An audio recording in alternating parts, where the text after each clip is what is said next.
Morning morning મોડા ભોરા નહીં જતા આજે હનુમાન દાદા રેવડી ગુડ મોર્નિંગ મોર્નિંગમાં મેં ભોરા જઈએ હે આજે શનિવારનો જય હનુમાન દાદા ખેબડા જેવી હશે નહીં નહીં આની લાગતી હશે ખેબડી લાગે દાદી બીમાર થઈ ગઈ તાવાઈ ગઈ મમ્મી તાવાઈ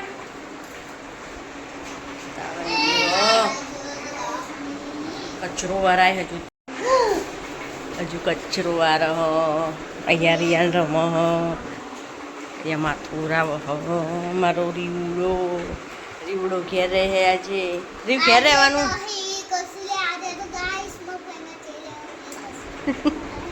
હોય ને નહીં એમની વાત કર ને તારી વાત કર ને તું હોય નહીં લેવા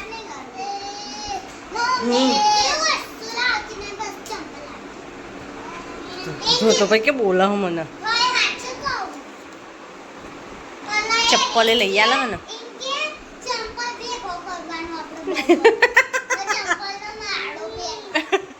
સામ્રાજ્ય બનાવવાનું ચપ્પલનું તમારા લોકો હા ચપ્પલ ભાઈ ગમો કરી શું કરવાનું છે એટલે એમ કચોક જોવા જ ફરદે પહેરીને નહીં કરતો હા નહીં તો તાર મમ્મી કેવું વિચારે છે તો ચપ્પલનો બપોર ભેગો કરવાનું હા આવશે એટલે એમાં મમ્મી બીમાર થઈ ગઈ તબિયત ખરાબ શું થઈ ગઈ લાગે ને નહીં લી બીમાર થઈ ગઈ પપ્પા કપડો પહેર લ્યો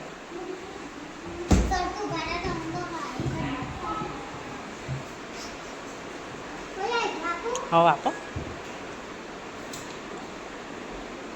જે આપો હોય શર્ટ જ આપવું હોય દાદા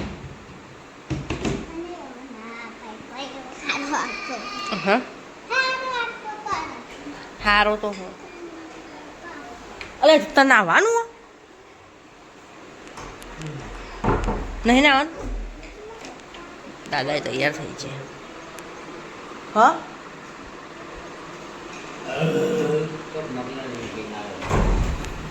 દવાખાને જઈને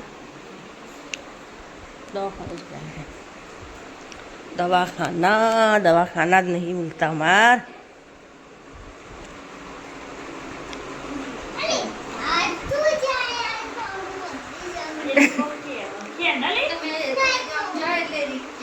હાલે હું જતી રહું પછી આજે તો અમે તૈયાર થઈને નીકળી ગયા ડભોરા જવા માટે રિયાન રડવા પણ અંદર છે નહીં આવે તો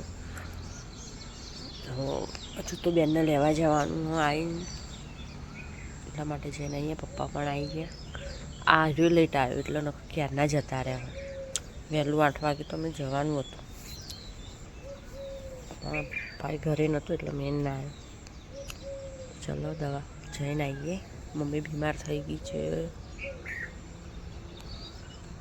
લેવા જવાનું હતું બેનનો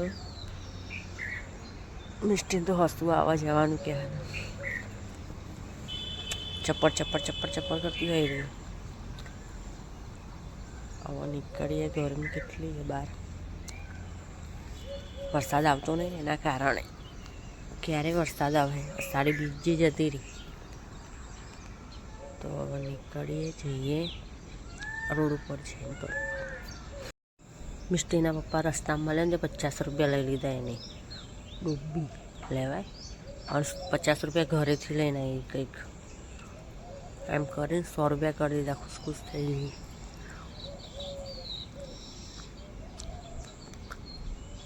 મિસ્ટી જ્યાં ઢાર ચડતા ચડો મને બહુ બીક લાગે ઢાર જેવો મને તો હવે રોડ ઉપર ચડી ગયા કેનાલ આવી જઈએ કેનાલનો નજારો બધા જોઈ લો કેવું લાગે બહુ મસ્ત નજારો લાગે કેનાલનો તો કેવું લાગે નર્મદા કેનાલ ઝાડવા અમારું ઘર અહીંથી દેખાય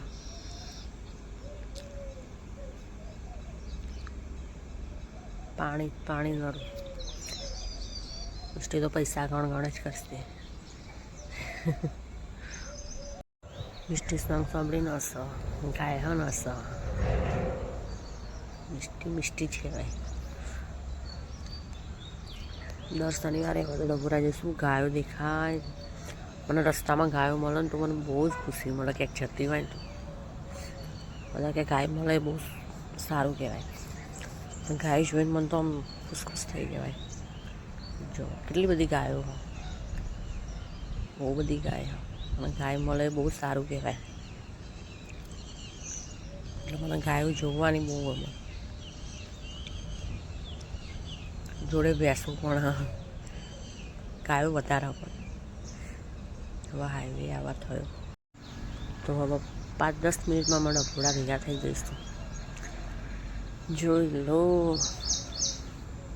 ડભોડા જઈને પછી જ મળીશું. હવે ત્યાં જોઈએ કે એનો બ્લોગ શૂટ થાય શકે નહીં થતું. મને ભીડ જોઈને બ્લોગ શૂટ કરવાનું મન નહીં થતું. કેમ કે ત્યાં શૂટ કરવાનું તો મારા આગળ પાછળ થઈ જાય તો બધા આગળ પાછળ જતા રહ્યા લોકો.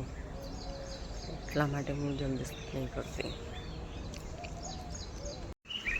આપણે તો ખાઈને આવ્યા પણ ગાડીને ખવડાવવું પડે તો ચલો પેટ્રોલ નખાવી દઈએ. કેમ કે આપણે તો રોટલી ખાઈએ, ગાડી તો પેટ્રોલ ખાય, એને પણ ખવડાવવું પડે. આપણે થોડું ખાઈએ વધારે ખાય. મિષ્ટી તો 100 રૂપિયા 100 વાર ગણતા જતા એને તો એવું મારી જોડે લાખ રૂપિયા એમ કરીને ગણ કરે. પેટ્રોલ નખાવી દીધું. ડભોરા ગેટ ઉપર જઈને જ મળીશું. ત્યાં સુધી બ્લોગમાં બધા બન્યા રહેજો. શેર કરજો, લાઈક કરજો, કમેન્ટ કરજો, સબસ્ક્રાઈબ કરવાનું ના ભૂલતા. જો ગિફ્ટ સિટીનો કંઈક નજારો આવો દેખાય. કેવું લાગે? મસ્ત લાગે ગિફ્ટ સિટીનો નજારો. ખુલ્લા ખુલ્લા ખેતર, આજુબાજુ બિલ્ડિંગો, આગળ હાઈવે મેન, કેવું મસ્ત લાગે. અને આ ઘરો કેવા અહીંયા જે રહેતા હોય એમને તો મજા આવતી હોય. બહુ મસ્ત નજારો.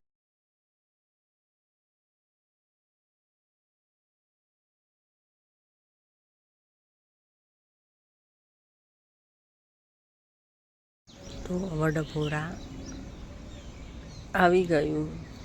એટલે આમ થોડી વાર 5 મિનિટની પણ હવે આવશે. હવે આજુબાજુ ખેતર કેટલા ખુલ્લા પડ્યા ડભોરામાં. ડભોરા નજીક આવી એટલે આવી બધી લારીઓ રોડ ઉપર જ જોવા મળી જાય. મકાઈની પછી શું કહેવાય મગફળી ને હાન તેને એવું બધું. જે સિઝને આવીએ ને એ સિઝને બધી વસ્તુ બહાર રોડ ઉપર જ મળતી હોય. કેમ કે ડભોરા કહેવાય. અને અહીંયા ખેતરમાં હોય ને બધું કંઈક અલગ અલગ જાતનું બધું આવેલું બહુ અલગ જ દેખાય આપણે. ભીડ તો હશે જ કેમ કે રોડ ઉપર જ આટલી ભીડ છે તો અંદર કેટલી ભીડ હશે. મિષ્ટી એવું ક્યાં કે અહીંયા રસ્તામાં ને માસીનું ઘર આવશે તો કાકા બોલો કે અહીંયા ક્યાં છે. ડભોરા એક હરિયાળી જગ્યા કહેવામાં આવે. કેમ તો અહીંયા દરેક જગ્યાએ જ્યાં જોઈએ તો લીલું લીલું જ દેખાય. તમે ગમે તે ટાઈમ આવો, ઉનાળામાં આવો, શિયાળામાં આવો, ગમે ત્યારે આવો ને ડોગર વાયેલી હોય કેવું લાગે. ડોગરનું ખેતર એકદમ ખુલ્લું ના લીલું છમ લાગે. ડોગરનું ખેતર જ્યાં નજર નાખીએ તો લીલું જ દેખાય. ઉનાળામાં લીલું, શિયાળામાં લીલું, ચોમાસામાં તો લીલું જ દેખાય. મગફળી એ દેખાય છે. મગફળી વાયેલી છે. 2 ખેતર. મગફળીનું ખેતર કેવું લાગે. અહીંયા બધા ફાર્મ હાઉસ વધારે જોવા મળે. અહીંયા મિષ્ટીની માસીનું ઘર આવશે. મિષ્ટી તો જોઈને ખુશ થઈ જાય કે અહીંયામાં માસીનું ઘર આવે. અને બહુ શોખ બધાનો બહુ શોખ એનો. અહીંયા પણ કંઈક વાયેલું છે. ડભોરા આવી ગયું. જય હનુમાન દાદા. તો ડભોરા આવી ગયું. જય હનુમાન દાદા. જોઈ લો ડભોરાનો નજારો. દર શનિવારે આવવાનું, દર્શન કરવાના. મારા બીજો શનિવાર થાય છે. અહીંયાથી અમે ગાડી પાર્કિંગમાં લઈ જઈશું. ડાયરેક્ટ તો મંદિરે જાય નહીં ગાડી. કેવું લાગે. જય હનુમાન દાદા. સાવ બહુ બધી પાર્ક ભીડ હશે મંદિરમાં. બજારમાં ભીડ ના હોય ને એટલે મંદિરમાં ભીડ જ હોય. બજારમાં ભીડ હોય તો મંદિરમાં ઓછી હોય. અહીંયા ગાડી પાર્કિંગ કરવાની છે અમારે.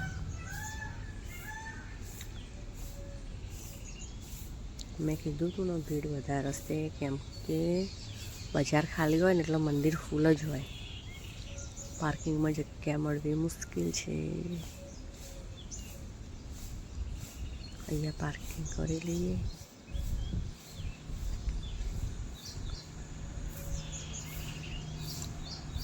જગા મળે જોવા.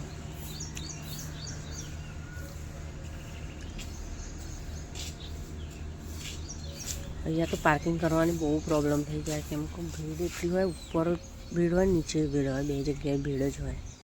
તો ચલો જગ્યા મળી જાય, ગાડી પાર્કિંગ કરી દઈએ, પછી દર્શન કરી લઈએ. હજુ તો આગળ લોકો ઘૂસતા જ જાય.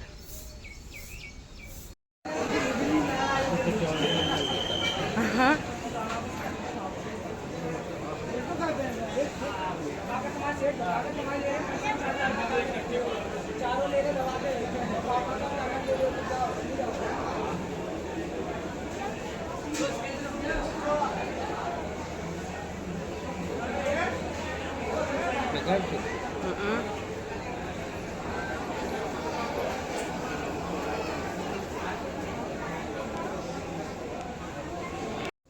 તો તમે લોકોએ જોયું કેટલી ભીડ હતી અંદર મંદિરમાં. તો ગરમી પણ એટલી લાગે. હા મારા દર્શન થયા. લાઈનમાં એટલું ગભરામણ થતું હતું ને મને તો ફટાફટ બહાર નીકળી જાય ને બહારથી મંદિર મૂર્તિના દર્શન કરી લીધા. બહુ જ ગરમી લાગે. તો ઊભું રહેવાય એવું જ નહોતું ને. તરસ એટલી લાગી. ઘરેથી પાણીની બાટલું લઈને આવ્યા હતા ને તો ઠંડુ છે કે નહીં જોવું પડશે.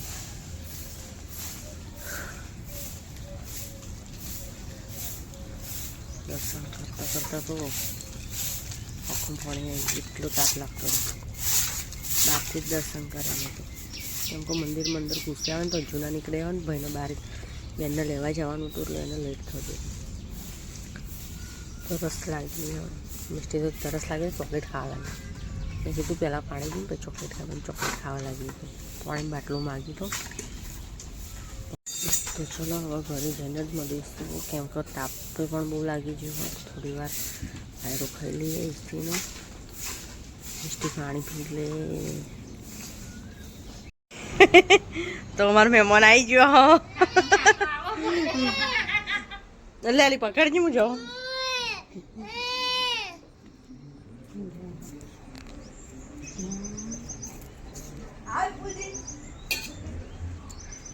વિપુલજી આયા? ધ્યાન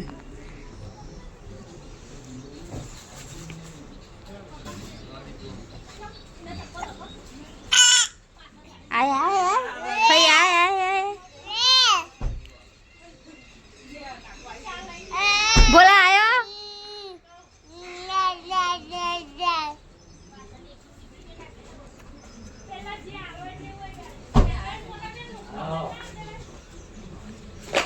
બીજું બધું તમારે ના લઈ લેવાય. આયો રિંકુબેન આયા. હા પડતા એને રિંકુબેન.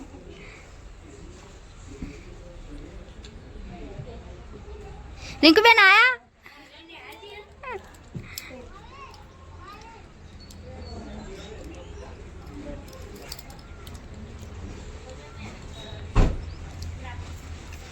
ભૂલા ભૂલા બહુ મોડું કર્યું તમે.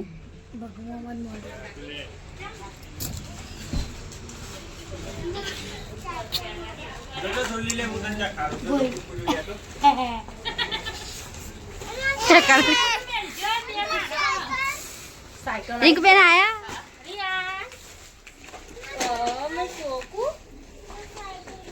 ફઈ આઈ લે ફઈ.